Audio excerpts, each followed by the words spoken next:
Learning to online by B R Godara में एक बार फिर सभी विद्यार्थियों का स्वागत है।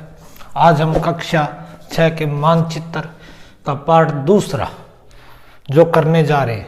इससे पहले जो हमने किया था वो मानचित्र के घटक कर रहे थे, जिसके अंदर से हमने दो कर लिए थे। एक पहला दूरी कर लिया था, दूसरा प्रतीक कर दिशा कर लिया था।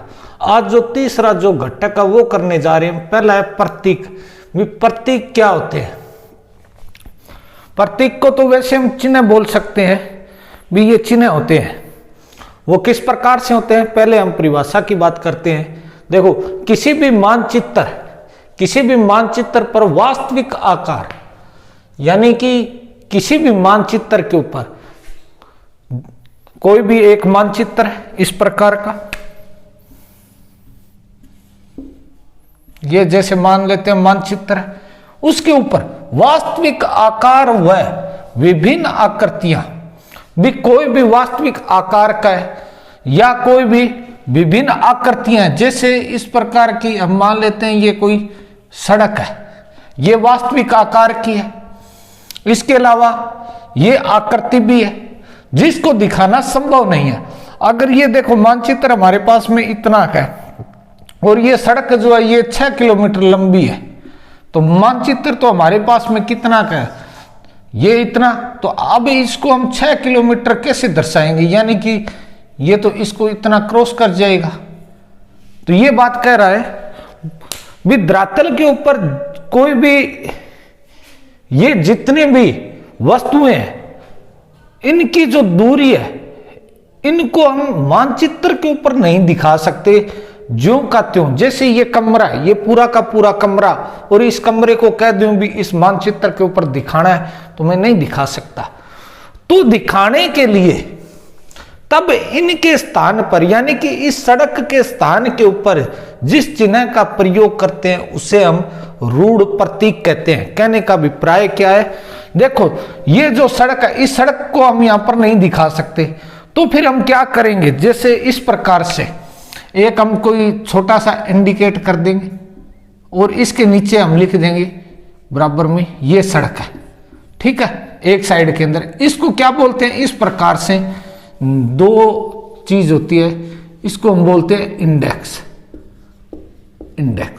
ठीक है, यहां पर मैं लिख दूं सड़क इस प्रकार से, यहां पर मैंने लिख दिया वृक्ष, यहां पर इस प्रकार की मैंने आकृति बना दी वृक्ष की। यहां पर इस प्रकार से मैंने लिख दिया पुल, और ये कोई सड़क है, इसके ऊपर इस प्रकार से ये क्या ओवरब्रिज है, पुल है।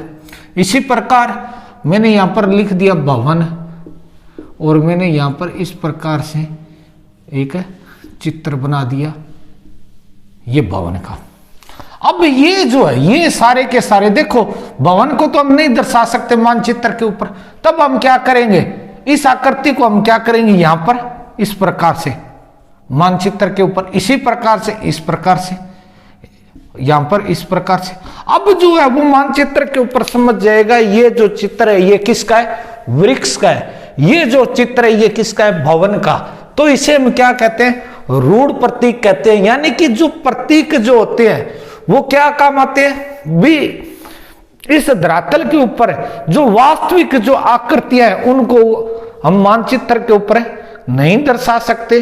उनके स्थान के ऊपर जिन चिन्हों का हम प्रयोग करते हैं उसे हम क्या कहते हैं, प्रतीक कहते हैं। ठीक है, उसके बाद में देखो कुछ आपकी किताब के अंदर जो दिए हुए हैं वो एक बार यहां पढ़ लेना। जो 4 जो महत्वपूर्ण जो प्रतीक दिए हुए हैं उनके बारे में हम बात करते हैं। कौन कौन से, देखो पहला एक तो दिया हुआ है नीले रंग का, ठीक है, एक दिया हुआ है भूरे रंग का, एक दिया हुआ है पीले रंग का, और एक दिया हुआ है हरे रंग का। भी जो नीले रंग का जो निशान है वो किसका है,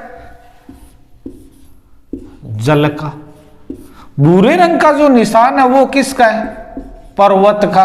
और पीले रंग का जो निशान है वो किसका है, पठार का। और हरे रंग का जो निशान है वो किसका है, मैदान का। ठीक है, ये आपके इंडिकेट दिए हुए हैं।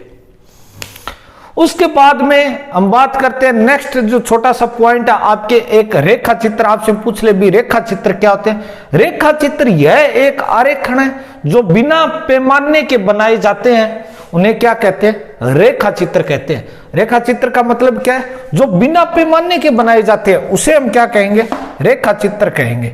अब इसका मतलब क्या है भी, रेखा चित्र बिना पैमाने का कैसे, जैसे दो दोस्त है कहीं जयपुर रह रहे हैं, एक का गांव जो है वो यूपी के अंदर है और दूसरा राजस्थान का है, तो राजस्थान वाला कहां पर जाएगा, यूपी जाएगा, तो वो कहेगा भी मैं तेरे गांव के अंदर आ रहा हूं तो मुझे तेरे घर का पता मालूम नहीं है, तो वो फिर क्या करेगा भी, जैसे ही मेरे गांव के अंदर तू एंट्री करेगा तो यहां पर इस प्रकार से कोई बस स्टैंड है और इस बस स्टैंड से तू सीधा जाएगा, उसके बाद में इस प्रकार से मुड़ेगा और यहां पर क्या होगा, ये मेरा घर का पता है। ये जो चित्र बनाया ये बिना पैमाने के उसने अंदाजे से एक कागज के ऊपर बना दिया, इसे हम क्या कहते हैं, रेखा चित्र कहते हैं।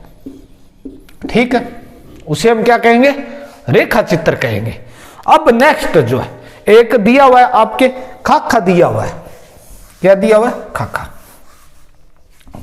देखो रेखा चित्र जो है वो बिना पैमाने के है। उसके बाद में खाका, यहां पर थोड़ी सी, एक मिनट, ये मिस्टेक है, हाँ, या मैं इस पूरा ही मिटा देता हूं एक बार, इस लाइन को हम बाद में लिख लेंगे।